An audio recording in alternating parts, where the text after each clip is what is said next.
Teaching என்று சொல்கிறது ஒரு கலை, அது ஒரு சயின்ஸ், அது ஒரு கலை, ரெண்டு. சயின்ஸை யூஸ் பண்ணி கலையை பாவிக்கணும். டீச்சிங்குக்கு நீங்கள் ஒரு அகடமிக் சப்ஜெக்ட் மட்டும் இல்லை, அது ஒரு காம்பனன்ட் தான். அகடமிக் மேத்ஸ் டீச்சர்ண்டா மேத்ஸ் கொஞ்சம் தெரிஞ்சிருக்க வேணும் உங்களுக்கு. மேத்ஸை டீச்சருக்கும் மேத்ஸை எப்படி டீச் பண்ணியிருக்கோன்னு தெரிய வேணும் உங்களுக்கு.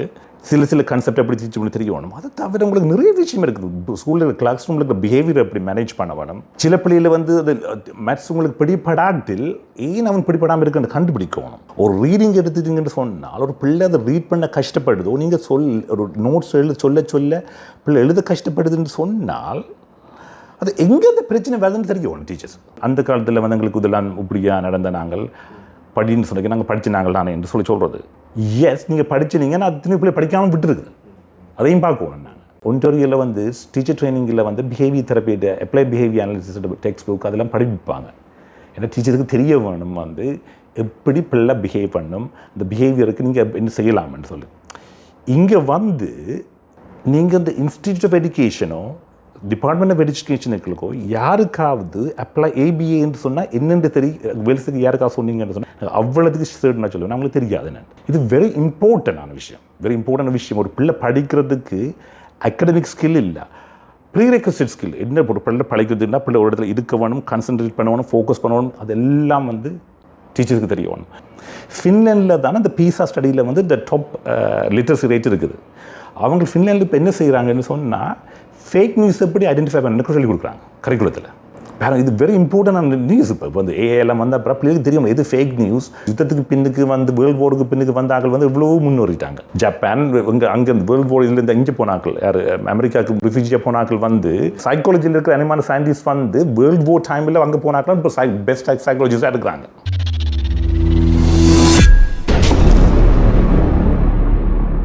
நான் நிறைய நாளில் இருந்திருக்கேன், போயிருக்கேன். நான் கிட்டத்தட்ட இப்போ நான் 55-58 நாட்டுக்கிட்ட போயிருக்கிறேன். சில நாடுகள், நீங்கள் எந்த நாடுகளில் வந்து எஜுகேஷன் வந்து நல்லா இருக்குன்னு பார்த்தீங்கன்னா, எஜுகேஷன் நல்லா ரெண்டு பீஸா ஸ்டடின்னு சொல்கிறது, அதில் வந்து மெஷர் பண்ணி பார்த்தீங்கன்னா ஃபின்லாண்ட், சிங்கப்பூர் அதில் வந்து டாப். அதில் ஒரு காமன் ஃபேக்டர் இருக்குது, வந்து டீச்சர்ஸ் சம்பளம் கூட. டீச்சர் சம்பளம் கூட, டீச்சிங்குக்கு எடுப்படுறது கஷ்டம். சில நாடுகளில் மெடிசனுக்கு எடு பண்ணுறதும் டீச்சிங்குக்கு எடு பண்ணுறதும் கிட்டத்தட்ட ஒரே மாதிரி, அவ்வளோது கஷ்டம். சரியா? அது வந்து உங்களுக்கு மேத்ஸில் நீங்கள் சூப்பர் கட்டிக்காரனாக இருக்கலாம், அதை வச்சுக்கொண்டு நீங்கள் நல்ல மேத்ஸ் டீச்சர்னு சொல்ல முடியாது. இது ஆக்கள் யோசிக்கிறதுன்னு சொன்ன ஆக்கள் யோசிக்க மேத்ஸ் கட்டிக்காரன், நீங்கள் மேத்ஸ் சொல்லிக் கொடுக்க வேண்டும். நோ, மேத்ஸில் ஒரு முக்காக இருக்கிறவன் வந்து பெட்டராக சொல்லிக் கொடுக்கலாம். அதை விளங்கணும் ஆக்களுக்கு. ஒரு டீச்சிங் என்று சொல்கிறது ஒரு கலை, அது ஒரு சயின்ஸ், அது ஒரு கலை, ரெண்டு. சயின்ஸை யூஸ் பண்ணி கலையை பாவிக்கணும். அது வந்து ஸ்ரீலங்காவில் என்ன நடக்குது என்று சொன்னால், டீச்சிங்குக்கு கொடுக்குற டீச்சர்ஸோட அந்த எஜுகேஷன் ரெக்ரூட்மெண்ட் வந்து முதல்ல அங்கேயே பிழை வருது. டீச்சருக்கு வந்து ரெக்ரூட்மெண்ட்டுக்கு பிள்ளைகளுக்கு ஒரு நல்ல ஒரு சம்பளம் அது ஒரு மரியாதையான ஒரு வேலை என்று சொல்லி அதை அப்படி மெடிசனுக்கு என்டர் பண்ணி லைஃப்பில் வந்து நான் மெடிசனுக்கு என்டர் பண்ணுற மாதிரி பேரண்ட்ஸ் வந்து நீ படித்து ஒரு டீச்சராக வரணும்னு சொல்கிறேன், படித்த ஒரு டாக்டராக வரணும்னு சொல்லுவாங்க, படித்த ஒரு டீச்சராக வரணும்னு சொல்லலை. அது வந்து ஃபண்டமெண்டலாக இருக்குது. ஏன்னு சொன்னால் ஒரு டாக்டர் வாரத்துக்கும் டீச்சர் தான் டீச் பண்ணுறாங்க அந்த ஆளை, விளங்குதா? அது வந்து எப்படி அஃபெக்ட் பண்ணுதுன்னு சொன்னால், அது வந்து எப்படி அஃபெக்ட் பண்ணுது, அந்த டீச்சிங்குக்கு நீங்கள் ஒரு அகடமிக் சப்ஜெக்ட் மட்டும் இல்லை, அது ஒரு காம்பனன்ட் தான். அகடமிக் மேத்ஸ் டீச்சர்ண்டா மேத்ஸ் கொஞ்சம் தெரிஞ்சிருக்க வேணும் உங்களுக்கு. மேத்ஸை டீச்சருக்கும் மேத்ஸை எப்படி டீச் பண்ணியிருக்கோன்னு தெரிய வேணும் உங்களுக்கு. சில கான்செப்ட் எப்படி டீச் பண்ணி தெரிய வேணும். அதை தவிர உங்களுக்கு நிறைய விஷயம் இருக்குது. பிஹேவியர் ஸ்கூலில் கிளாஸ் ரூமில் இருக்கிற பிஹேவியர் எப்படி மேனேஜ் பண்ண வேணும். சில பிள்ளைகளை வந்து அது மேத்ஸ் உங்களுக்கு பிடிப்படாட்டில் ஏன் அவன் பிடிப்படாமல் இருக்குன்னு கண்டுபிடிக்கணும். ஒரு ரீடிங் எடுத்துட்டீங்கன்னு சொன்னால் ஒரு பிள்ளை அதை ரீட் பண்ண கஷ்டப்படுதோ, நீங்கள் ஒரு நோட்ஸ் சொல்ல பிள்ளை எழுத கஷ்டப்படுதுன்னு சொன்னால் அது எங்கே அந்த பிரச்சனை வருதுன்னு தெரியும் டீச்சர்ஸ். இந்த பிரச்சனை எங்கே வருதுண்டு, உதாரணத்துக்கு எங்களோட கண்ணிலேருந்து சாக்கெட்ஸ் மூவ்மெண்ட் இருக்குது. கண் வந்து இப்படி மூவ் பண்ணி கொண்டு எழுத வந்து இப்படி ஜம்ப் பண்ணி போகும். ஜோன் வெண்ட் த ஷாப் பண்ணா ஜோன் வெண்ட் இப்படி கண் வந்து இப்படி மூவ் பண்ணும். சிலோட கண் வந்து ஓவர் ஷூட் பண்ண சில ஆக்களுக்கு. இப்போது ஜோன் வெண்ட் த ஷாப் பண்ணா ஜோன் வெண்ட்டை விட்டு டூக்கு போகும் போட்டு அப்புறம் அப்போ அந்த சில பிள்ளை வந்து ஒரு வேர்டை மிஸ் பண்ணி போட்டு திருப்பி போகும். அது ஓவர் ஷூட்டிங்னு சொல்கிறது. சில அண்டர் ஷூட்டிங் மாறி நடக்கலாம். இப்போ அப்படிப்பட்ட ஒரு பிள்ளைக்கு நாங்கள் கண்ணோட மூவ்மெண்ட்டை நாங்கள் அசஸ் பண்ணி இங்கே பிரச்சனை வருதுன்னு கண்டுபிடிக்காமல் என்ன ஒழுங்கா வாசியன்னு பேசினா அந்த பிள்ளை கான்ஃபிடென்ஸ் தான் இல்லாமல் போகும். அந்த பிள்ளை ட்ரை பண்ணுது. அந்த பிள்ளை அந்த பிள்ளை நான் ட்ரை பண்ணுது என்னால் முடியலைன்னா பிள்ளைக்கு செல்ஃப் கான்ஃபிடன்ஸ் இல்லாமல் இருக்கும். அது கூட அஃபெக்ட் பண்ணும். அப்புறம் அதுக்கு ரீடிங்கே விருப்பம் இல்லாமல் இருக்கும். ஏதுன்னு சொன்னால் நாங்கள் பேசி அது ஒரு நெகட்டிவான ஒரு அசோசியேஷனுக்கு பிரெயினுக்கு கொண்டு வந்துடும். அதான் நாங்கள் அது வாசிக்க தொடங்கினா அதுக்கு ஹார்ட் பீட் அடிக்குதுறாங்க. ஹார்ட் பீட் அடிக்க தொடங்கினா அதுக்கு ஒவ்வொருக்கம் வாசிக்கணும்னா ஹார்ட் பீட்டோட அசோசியேட் பண்ணி அது ஒழுங்காக வாசிக்கையும் அது ஹார்ட் பீட் அடிக்க தொடங்கும். அதுக்கு கிளாசிக்கல் கண்டிஷனிங்னு சொல்கிறது சைக்காலஜியில். பிறகு அதுக்கு அந்த ரீடிங் என்று சொன்னாலே எனக்கு அது விருப்பம் இல்லை. அதை டீச் பண்ணுறது நாங்கள் நான் முதல் கண்டுபிடிக்கணும். ஓகே, பிள்ளை ஆக்கள் சொல்லுவாங்க அவருக்கு ரீடிங் பிரச்சனை இருக்குது, நான் திருப்பி ரீட் பண்ண வைக்கிறது. முதல் கண்டுபிடிச்சிங்களா எங்கே பிரச்சனை வருதுண்டு. ஃபொனீம்ஸில் பிரச்சனை வருது. அவர் சொல்ல ரெண்டு லெட்டர்ஸை பண்ண ஒன்றா போடைக்க பிள்ளைக்கு பிரச்சனை வருதா, ஒர்க்கிங் மெமரியில் பிரச்சனை வருதா, இல்லாட்டி ஐ ட்ராக்கிங்கில் பிரச்சனை வருது. எங்கே பிரச்சனை வருது அதை கண்டுபிடிக்காமல் ரீடிங் பிரச்சனை என்று சொல்கிறது. ரீடிங் பிரச்சனை என்று சொல்கிறது இருக்கிற பிரச்சனையை கொடுக்குற நீங்கள் ஒரு இன்டர்பிரிட்டேஷன், ரைட்? அது ஒரு கேட்டகரிக்குள்ளே போடுறீங்க. அதுக்கு எப்படி வருதுன்னு முதல் கண்டுபிடிக்கணும். அதே மாதிரி அந்த பிஹேவியரையும் பார்க்கணும். கிளாஸுக்குள்ள ஒரு கொமனாக நடக்கிற பிரச்சனை ஸ்ரீலங்காவில் நோட் பண்ணிக்கலாம். மோல்டீஸ்லையும் நான் நோட் பண்ணியிருக்கேன். சில ஸ்கூல் வழியில் ஷேடோ டீச்சரை கொண்டு போட்டு சில கஷ்டப்படுற பிள்ளைகளை வச்சுருப்பாங்க. அந்த பிள்ளைகளுக்கு கொஞ்சம் குழப்படியில் கொஞ்சம் கூட இருக்கலாம் சில வேலை. அதுக்கு ஷேடோ டீச்சர் வச்சுருப்பாங்க. அப்படிப்பட்ட பிள்ளைகளுக்கு கம்யூனிகேஷன் கொஞ்சம் கஷ்டம். எனக்கு பிரேக் வேணுமெண்டா பிள்ளை காய்த்து எனக்கு ஒரு பிரேக் ஒன்று தாங்கன்னு கேட்காது. சில பிள்ளை கதைக்க தெரியாது. அப்போ என்ன நடக்கும் என்று சொன்னால் பிள்ளை ஆக்சிடெண்ட்டாக ஏதாவது குழப்படி செய்யும். டீச்சர் சொல்லுவா அவருக்கு வெளியில் கூட்டின்னு போகிறீங்களா ஒன்று சொல்லுவா ஷேடோ டீச்சருக்கு. ஏன் அவள் டீச்சர் சொல்கிறோன்னு எனக்கு விளங்குது. ஏன்னு சொன்னால் 30 டீச்சருக்கு 30 பிள்ளைக்கு அவள் படிப்பிக்க வேணும். ஒரு பிள்ளை சட்டம் போட்டு கொண்டு இருக்குது. அப்போ சொன்னால் அந்த பிள்ளை வெளியில் கூட்டின்னு போக மாட்டோம். இப்போ அந்த டீச்சர் என்ன நடக்குதுன்னா அந்த பிஹேவியருக்கு குழப்பப்படுறதுக்கு முதல் என்ன நடந்துருக்குன்னா உடனே வெளியில் கூட்டின்னு போகணும் சொன்ன உடனே ஷேடோ டீச்சர் வெளியில் கூட்டின்னு போயிடுவான். அப்போ அந்த பிள்ளையோட பிஹேவியரோட விளைவு என்னென்ன, கான்சிக்வன்ஸ் என்னென்னு சொன்னால் எஸ்கேப். அந்த இடத்துல நான் எஸ்கேப் பண்ணலாம். அதுக்கு தான் அந்த ரிவார்ட் ரீஎன்ஃபோர்ஸ். அப்போ என்ன நடக்கும்னா அந்த பிள்ளை இன்னும் கூட குழப்படி செய்யும். ஏன்னா அந்த பிள்ளைக்கு தெரியும் நான் குழப்படி செய்தால் வெளியில் போகலாம். எனக்கு அது நல்ல ஞாபகம் இருக்குது. நான் கொமர்ஸ் இருக்கைக்கு ஓயில் செய்யக்க ஓயில் இல்லை கிரேட் 8 செய்யக்க ஒரு படியன் என்ன செய்வான், அந்த கொமர்ஸ் சப்ஜெக்ட் வரைக்கும் ஏதாவது ஒன்று செய்வான். அவன் டீச்சர் சொல்வான் பிரின்சிபல் ஆஃபீஸுக்கு போவான். அப்போ நான் யோசிக்கிறேன். என்னப்பா பிரின்சிபல் ஆஃபீஸுக்கு போகிறேன்னு ஒவ்வொரு நாள் கூட செய்கிறான் போல இருக்குதுண்டு. எனக்கு இப்போ எனக்கு விளங்குது இவனுக்கு என்னென்னா வெளியில் கிளாஸுக்கு வெளியில் போக தான் இருப்பான். அவன்கிட்ட நான் கேட்டேன். அவன்கிட்ட எனக்கு இப்போ 42 வயசு வரைக்கும் நான் கேட்டு நான் உட்காண்டேன். எனக்கு அடிக்கடி போகணும் இல்லை பிரின்சிபல். நான் சொன்னேன் அந்த கிளாஸில் இருக்க விருப்பம் இல்லை, எனக்கு வெளியில் போய் இருக்க விருப்பம். அப்போ பீப்புள் லேர்ன். ஓகே, நான் இப்படி செய்தால் என்ன வெளியில் அனுப்பிடுவாங்க. அப்போ பிஹேவியர் சைக்காலஜியில் நாங்கள் பிஹேவியர் தெரப்பியில் என்ன செய்யறோம்னா நாங்கள் பார்க்குறது இந்த பிஹேவியருக்கு முன்னே என்ன நடக்குது பிறகு என்ன நடக்குதுன்னு பார்க்குறது. அப்போ நாங்கள் டீச்சருக்கு தெரிய வேணும். நாங்கள் வெளியில் போய் சொன்ன ஒரு பிள்ளை குழப்படி செய்ய வெளியில் போகிறதுக்கு அவனுக்கு குழப்படி செய்தால் நீங்கள் வெளியில் அனுப்பினீங்கன்னா அந்த பிஹேவியர் ரிவார்ட் பண்ணுறீங்க, ரீஎன்ஃபோர்ஸ் பண்ணுறீங்க. அந்த பிஹேவியர் கூடிக்கொண்டு போகும். அந்த பிஹேவியர் குழப்படி கூடிக்கொண்டு போய்க்கு நாங்கள் சொல்கிறது அவன் இங்கே பாருங்க அவன் குழப்படி செய்யணும்னு சொல்கிறது. அந்த குழப்படிக்கு ரிவார்டை கொடுத்துக்கொண்டு ஏன் குழப்படி செய்கிறான்னு சொல்கிறது. அது அவனில் பிள்ளை இல்லை, டீச்சரில் பிள்ளை. ஒரு குழப்படி நடக்குது, எல்லோரும் குழப்படி செய்கிறது. நீங்கள் அந்த குழப்படியை ரிவார்ட் பண்ணுறீங்க. எஸ்கேப் பண்ண விட்டால் இட்ஸ் ரீஎன்ஃபோர்ஸ். அது குழப்படி எஸ்கேப் பண்ண விட்டுட்டு அவன் குழப்படி செய்கிறான்னு சொல்கிறீங்க. ஏன் குழப்படி செய்கிறான் அவன் லேர்ன் பண்ணுறது பிரெயின் நான் குழப்படி செய்யறேன் அந்த கிளாஸ்லேருந்து நான் வெளியில் போகலாம். இப்போ நான் இப்போ சொன்ன விஷயம் இருக்குல்ல, அந்த பிள்ளைகளை வெளியில் அனுப்புறது அது ஒரு கொமனான பிரச்சனை இலங்கையில் இருக்குது. பிள்ளையை கூட தெரியாமல் பிள்ளையை வெளியில் அனுப்புறது அது ஒன்று இருக்குது. மற்றது என்ன நடக்குதுன்னு சொன்னால் டீச்சர்ஸுக்கு சில டீச்சர்ஸ் கொமனாக வர்றது, சில டீச்சர்ஸுக்கு இதை பற்றி லேர்ன் பண்ணி அதை கிளாஸில் நான் சொன்னதை கேட்டு அதை இம்ப்ளிமெண்ட் பண்ண விருப்பம். ஆனால் கிட்டத்தட்ட ஒரு 45 to 60% சொல்லலாம். 60% டீச்சர்ஸுக்கு இன்னும் நீங்கள் என்னத்தை சொல்லி போனாலும் நான் அந்த பிரின்சிபல் அதை பிரின்சிபல் என்ன சொன்னபடியே அந்த கிளாஸில் இருக்கிறாங்கன்னு தெரியும். எனக்கு தெரியும் அவங்களோட ஆட்டிடியூட், அவங்கள்ட சிலாக்கள் தெரியும் கொள்வாங்க. ஆனால் சில டீச்சர்ஸ் இருக்கிறாங்க நோ அதை கேட்க வேணும், அது கேள்வி கேட்பாங்க, நோ நான் இதை வந்து இம்ப்ளிமெண்ட் பண்ண வேணும்ட்டு.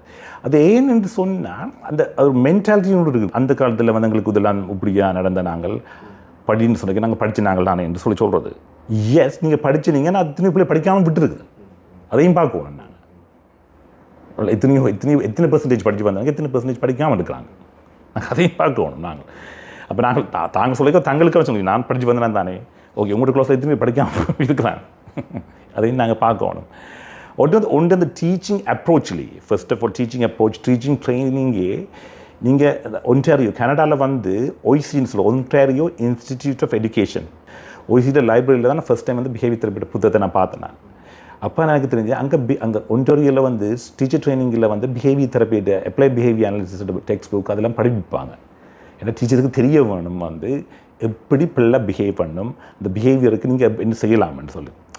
இங்கே வந்து நீங்கள் இந்த இன்ஸ்டிடியூட் ஆஃப் எஜுகேஷனோ டிபார்ட்மெண்ட் ஆஃப் எஜுகேஷனுக்களுக்கோ யாருக்காவது அப்ளை ஏபிஏன்னு சொன்னால் என்னென்று வெல்ஸுக்கு யாருக்காவது சொன்னீங்கன்னு சொன்னால் அவ்வளோதுக்கு சேர்ட்னா சொல்லுவேன், நம்மளுக்கு தெரியாது. என்ன இது வெரி இம்பார்ட்டண்டான விஷயம். ஒரு பிள்ளை படிக்கிறதுக்கு அகடமிக் ஸ்கில் இல்லை, ப்ரீரெக்வசிட் ஸ்கில். என்ன ஒரு பிள்ளை படிக்கிறதுனா பிள்ளை ஒரு இடத்துல இருக்க வேணும், கான்சன்ட்ரேட் பண்ணணும், ஃபோக்கஸ் பண்ணணும், அதெல்லாம் வந்து டீச்சருக்கு தெரியணும். சில பிள்ளைகளுக்கு புலன்கள் எப்படி வேலை செய்யுதுன்னு பிள்ளைகளுக்கு தெரியணும். சில பிள்ளைகள் என்ன செய்யணும்னா, நீங்கள் வந்து ஒரு கிளாஸில் எப்படி முன்னுக்கு போகிறதுக்கு ஒரு ஆயில்ன்னு சொல்கிறது, ஒரு டெஸ்க் இருக்கும், முன்னுக்கு போகிறதுக்கு ஒரு கொஞ்சம் இடம், இதில் டெஸ்க் இருக்கும். இப்போ முன்னுக்கு போகிற இடம் இது என்று சொன்னால், இந்த நுனியில் ஒரு பிள்ளைய இருக்குதுன்னு சொன்னால் போய்க்கு ஒரு பிள்ளை அப்படி தொட்டுப்பட்டால் அந்த சில பிள்ளை டிஸ்ட்ராக்ட் பண்ணப்பட்டு, அந்த புலன் வந்து தோல் வந்து பட்டோன்னா டிஸ்ட்ராக்ட் பண்ணி உடனே அந்த செய்கிற வெளியே விட்டுட்டு அதை பார்க்கணும். சில பிள்ளைகளுக்கு வந்து விஷுவல் டிஸ்ட்ராக்ஷன் கூட, அது எல்லா மூமெண்ட்டையும் பார்த்து கொண்டு இருப்பேன். அப்போ தோலில் இப்படி பட்டு டிஸ்ட்ராக்ட் பண்ணுற பிள்ளைகளுக்கு வந்து சைடில் போடக்கூடாது, விஷுவல் டிஸ்ட்ராக்ஷன் உள்ள பிள்ளைகள் வந்து பின்னுக்கு போடக்கூடாது. அது கிளாஸில் இருக்கிற எல்லா மூமெண்ட்டையும் பிள்ளையை பார்த்து கொண்டு இருக்கும். அப்புறம் ஜன்னல் பக்கத்தில் போடக்கூடாது. நான் ஒரு ஸ்கூலுக்கு போனேன், ஒரு பிள்ளை ஷேடோ டீச்சரோடு நிற்கிறாங்க, அவர் கூடுதலாக சரியான டிஸ்ட்ராக்ட் பண்ணி கொண்டு இருக்கிறாராமன்னு சொல்லி கொண்டு என்ன ஒப்சர்வ் பண்ண வேற சொல்கிறாங்க.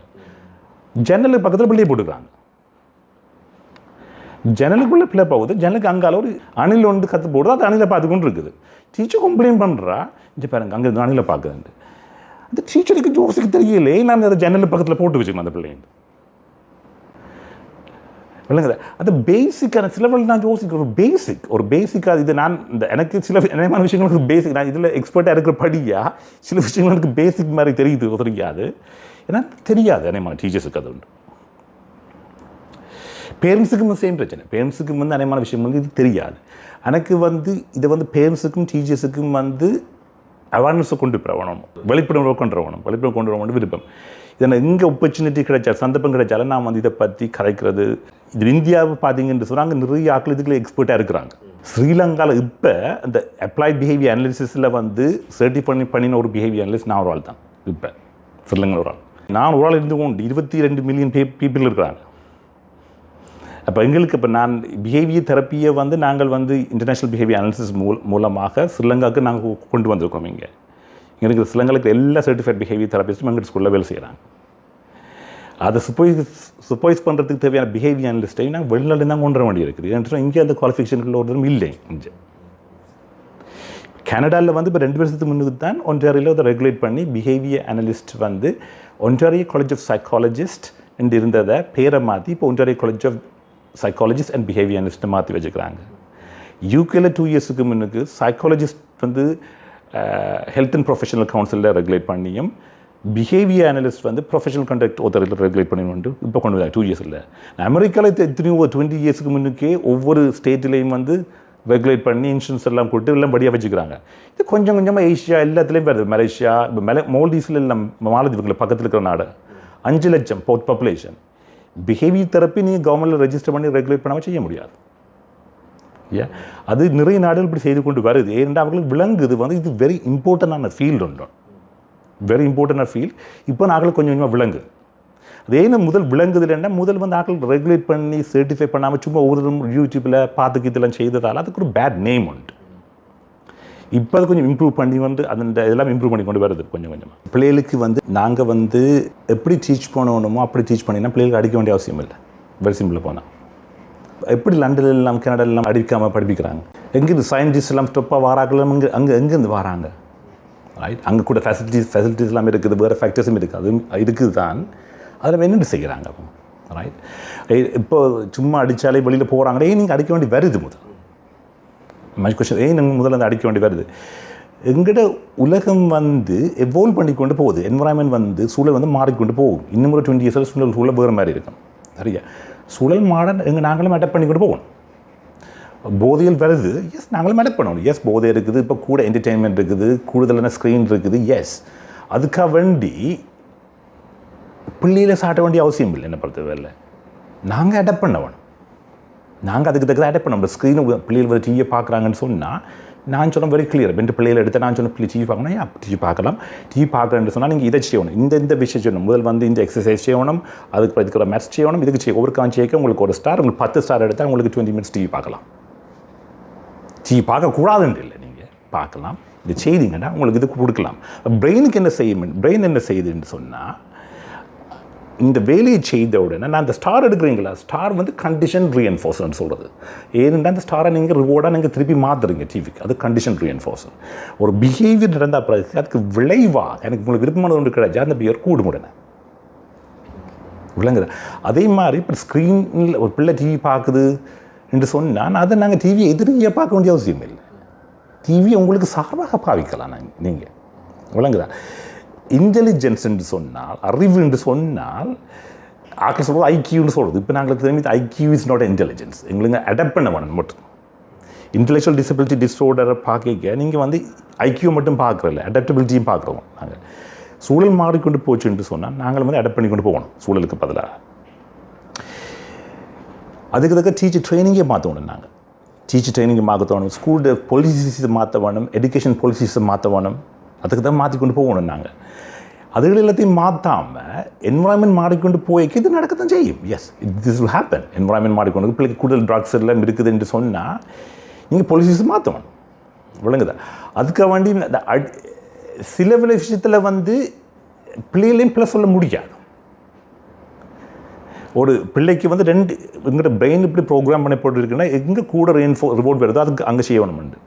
ட்ரக்ஸ் செய்கிறது ஃபன், டீச்சிங் ஒரு டீச்சர் விருப்பம் இல்லாத மாதிரி டீச் பண்ணி கொண்டு இருக்கிறது சொன்னால் பிரெயின் சொல்லும் ட்ரக்ஸ் இஸ் ஃபன்ன்ற மாதிரி.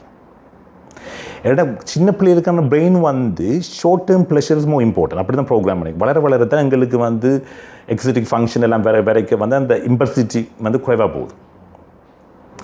அப்போ நாங்கள் பிள்ளையில் இது எல்லாத்தையும் சாடுறது பிள்ளைன்னு நான் சொல்கிறேன். நான் 100% பிள்ளையில் சாடுறது, 100% பிள்ளையில் சாட்டுறது பிள்ளைன்னு நான் சொல்கிறேன். நான் எங்களோட பாலிசிஸ் மாற்ற வேணும், எங்களுடைய டீச்சிங் அப்ரோச்சை மாற்ற வேணும், நேஷனல் லெவல், ஆர்கனைசேஷனல் லெவல் 2 இதுலேயும் மாற்ற வேணும். டீச்சிங் மெத்தடையும் மாற்ற வேணும், பேரண்ட் அப்ரோச்சும் நாங்கள் மாற்ற வேணும்.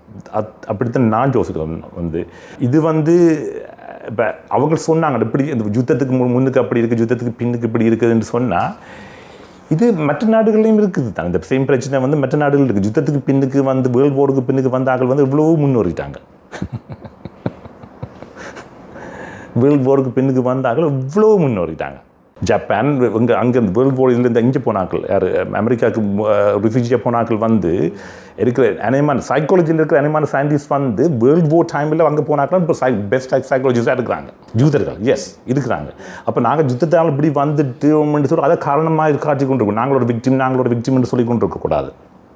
க்ரோத் மைண்ட் செட் உள்ள ஆக்கள் நான் விக்டிம் வாங்கின விக்டிம்னு சொல்லியிருக்க மாட்டேன். நாங்கள் உடனே அதோட பிள்ளைகளுக்கும் important point growth mind set, fix mind set இருக்குது.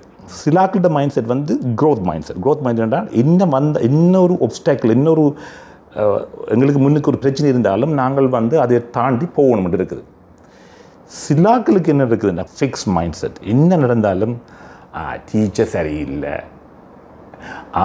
இந்த அந்த எக்ஸாம் கஷ்டம், இன்றைக்கு மழை பெஞ்சது, விளங்குதா. அந்த சொல்லிக்கே தெரியும். அந்த அப்படிப்பட்டாக்கள் தான் கூடுதலாக கஷ்டப்பட்டு கொண்டு இருப்பாங்க. இந்த அது கஷ்டப்பட்டு கொண்டு இருப்பாங்க, முன்னேற மாட்டாங்க. அதே இல்லை எப்படி இருப்பாங்க. சில ஆக்களுக்கு முன்னேற இருக்கிறதுக்கு வேறு பிரச்சனைகளும் இருக்குது. இதனால் மட்டும்தான் அது வரும்னு நான் சொல்ல வரையில. அந்த க்ரோத் மைண்ட் செட்டை நாங்கள் கரிக்குலத்தில் இன்டெகிரேட் பண்ணணும். க்ரோத் மைண்ட் செட்டை இன்டெகிரேட் பண்ணணும் கரிக்குல. மேத்ஸ் காலமிலிருந்து maths maths maths maths maths இருக்கக்கூடாது. க்ரோத் மைண்ட் செட் வந்து பிள்ளைகளுக்கு இருக்கணும் கரிக்குலத்தில். ஃபின்லேண்டில் தானே இந்த பீஸா ஸ்டடியில் வந்து இந்த டாப் லிட்ரஸி ரேட் இருக்குது. அவங்க ஃபின்லேண்டில் இப்போ என்ன செய்கிறாங்கன்னு சொன்னால் ஃபேக் நியூஸ் எப்படி ஐடென்டிஃபை பண்ணணும்னு சொல்லிக் கொடுக்குறாங்க கரிக்குலத்தில். வேறு இது வெரி இம்பார்ட்டன்டான நியூஸ். இப்போ வந்து ஏஎல்லாம் வந்து அப்புறம் பிள்ளைகளுக்கு தெரியும் எது ஃபேக் நியூஸ். சொல்ல எங்கிட்ட படித்த டாக்டர்ஸ் கூட சொல்லி போடுவாங்க, சில கூட ஒரு நியூஸ் மாதிரி போடுவாங்க. நான் சொல்கிறேன் நோ, இந்த ஃபேக் நியூஸ். படித்த டாக்டர்ஸ் வந்து ஃபேஸ்புக்கில் ஷேர் பண்ணுவாங்க. சில ஒரு டாக்டர் வந்து ஒரு படித்த டாக்டர் வந்து ஃபேஸ்புக் போட்டுக்கிறார், ஹார்ட் அட்டாக் வந்தால் கோஃப் பண்ணி நம்ம கொண்டு சொன்னால் ஹார்ட் அட்டாக் இல்லாமல் போயிடுமெண்டு. நான் அப்படி ஒன்று அது சும்மா ஒரு ஃபேக் நியூஸ் அது. அப்போ நான் சொன்னேன் யூஆர் டாக்டர் சரியா. அப்போ ஃபின்லேண்டில் என்ன செய்கிறாங்கன்னு சொன்னால் அது எல்லாத்தையும் சொல்லிக் கொடுக்குறாங்க. ஃபேக் நியூஸை வந்து எப்படி ஐடென்டிஃபை பண்ணேன். இப்போ நான் வந்து இப்போ என்னோட பிள்ளைகளுக்கு வந்து நான் growth mind set work sheet வந்து நான் வந்து வாங்கி ஒவ்வொன்றும் சொல்லிக் கொடுக்குறது. ஒர்க் ஷீட்டாக ஸ்கூலில் சொல்லிக் கொடுக்காட்டிலும் நான் சொல்லிக் கொடுக்கணுமெண்ட். அதுக்குன்னு சொல்லி நீங்கள் டவுன்லோட் பண்ணலாம். அதுக்கு தேவை பிள்ளைகளுக்கு. இப்போ நாங்கள் அதுகளை செய்தோம்னு சொன்னால் பிள்ளைகளுக்கு வந்து க்ரோத் மைண்ட் செட் வரும். பிள்ளைகளுக்கு நாங்கள் அதில் சொல்லிக் கொடுக்காம பிள்ளைகளுக்கு சூழலில் வந்து இருக்குது, ட்ரக்ஸ் இருக்குது. அதான் என்னோட கைக்கு ஒரு ஃப்ரெண்ட் சொன்னான், இங்கே பிட்ஸா ஆர்டரில் விட கஞ்சா ஆர்டர் பண்ணினா ஃபாஸ்ட்டாக வரும்னு சொன்னான். ஜஸ்னால் அப்படி சொன்னான், பிட்ஸாலையும் விட கஞ்சா வந்து ஃபாஸ்ட்டாக வரும்னு சொல்லி சொன்னான். இன்னொரு ஆள் சொல்லிச்சுது, கனடாவில் இருக்கிற ஆள் சொல்லிச்சுது வந்து நீங்கள் என்ன சொன்னது, நீங்கள் ஒரு ஃபார்மசிக்கு ஒரு கடைக்கு போனீங்கன்னு சொன்னால் ஃபார்மசி கடைகிட்ட பின்னுக்கு இருக்குது, நடந்து போய் தான் மருந்து வாங்கணும், ஆனால் சிகரெட் வந்து முன்னுக்கு இருக்குன்னு சொல்லுவாங்க. ஏன் அப்படி தானே என்வரான்மெண்ட் இருக்குது, சூழல் அப்படி தான் இருக்குது. நீங்கள் சூழல் அப்படி இருக்குது, நாங்கள் போய் சூழலை மாற்ற முடியாது. ட்ரக்ஸ் உரம் வச்சுருக்குன்றா நீங்கள் அது உங்களால் செய்ய முடியாது. அது கவர்மெண்ட்டோ பொலிசி விதமான விஷயங்கள். ஆனால் உங்களோட பிள்ளைகிட்ட மைண்ட் செட்டை நீங்கள் மாற்றலாம். ரைட், அதுக்கு நாங்கள் என்ன செய்யலாம் க்ரோத் மைண்ட் செட்டை கொண்டு வரதுக்கு. நான் சில பேருக்கு செய்ய விருப்பம் தெரியாது என்ன செய்கிறேன்ட்டு, அதுவும் இருக்குது. இப்போ சில பிள்ளைக்கு க்ரோத் மைண்ட் செட்டுன்றது இதுவே கேள்விப்பட்டிருக்க மாட்டாங்க. அப்படி ஒரு ஒர்க் ஷீட் ஒன்று இருக்குது, நான் டவுன்லோட் பண்ணலாம், அதை வாங்கலாம், என்ற பிள்ளைக்கு கொடுக்கலாம், சில பிள்ளைக்கு தெரியாது. அதுவும் இருக்குது. சில பேருக்கு நீங்கள் வாங்கி கொண்டு கருத்தை கொடுத்தாலும் செய்ய மாட்டாங்க. அது ரெண்டா அது டீச்சர்கிட்ட பிள்ளை, படிப்புக்காக தான் டீச்சர். சரி, சில பேர் நினைக்கிறது என்னென்னா ஒரு பிள்ளை வந்து இருந்த இடத்துல வந்து பிள்ளைகளுக்கு சாப்பாடுன்னு சொன்னால் அந்த டிசிப்ளினை வந்து சொல்லிக் கொடுக்குறேன். அது ஸ்கூலில் போய் அது இடத்துல இருந்து கொண்டு பிள்ளை அதில் தட்டு மிதண்டு பிரச்சனை உருவாகும். வேண்டாம், அது டீச்சரில் அது ஸ்கூலில் நடக்குதுன்ட்டு. அது ஏன் அப்படின்னு செய்யணும்னா வீட்டு வந்து அந்த டிசிப்ளின் இல்லாமல் இருக்கும். எல்லா பிள்ளைகளும் அப்படின்னு சொல்லவே இல்லை, இது நடக்கிற விஷயங்கள், இதெல்லாம் நடக்கிற விஷயங்கள். நாங்கள் பேரண்ட்ஸ் வந்து எங்களோட கடமை வந்து டீச்சர்ஸ் தான் எல்லாம் செய்யணும்னு நாங்கள் எதிர்பார்க்கக்கூடாது. எங்களுக்கும் ஒரு கடமைகள் இருக்குது, நாங்கள் சில விஷயங்களை நாங்கள் செய்ய வேணும். அதோட சில பிள்ளைகளுக்கு வந்து இந்த அகடமிக் சப்ஜெக்ட் தான் எப்படி மேத்ஸ், சயின்ஸ், ஜியோகிராஃபி அப்படின்னு தான் இருக்குது. அதை தவிர பிள்ளைக்கு இந்த growth mind set, global citizenship, அதெல்லாம் பிள்ளைகளுக்கு தெரிய வேணும். பிள்ளைகளை வந்து அப்போ அந்த பிள்ளைகள் வந்து முன்னுக்கு வரும். இல்லாட்டில் வந்து சேம் பிரச்சனை தான். உங்களுக்கு வந்து முன்னுக்கு வர வேணும்னு சொன்னால் நீங்கள் ஃபோக்கஸ் பண்ணுங்கள், முன்னுக்கு வர வேணும்னு. That's growth mind set. நீங்கள் இல்லை ஃபிக்ஸ் மைண்ட் செட்டாக இருந்து நீங்கள் இல்லை விக்டிம் இருக்க போகணும்னு சொன்னால் then these people will be victim.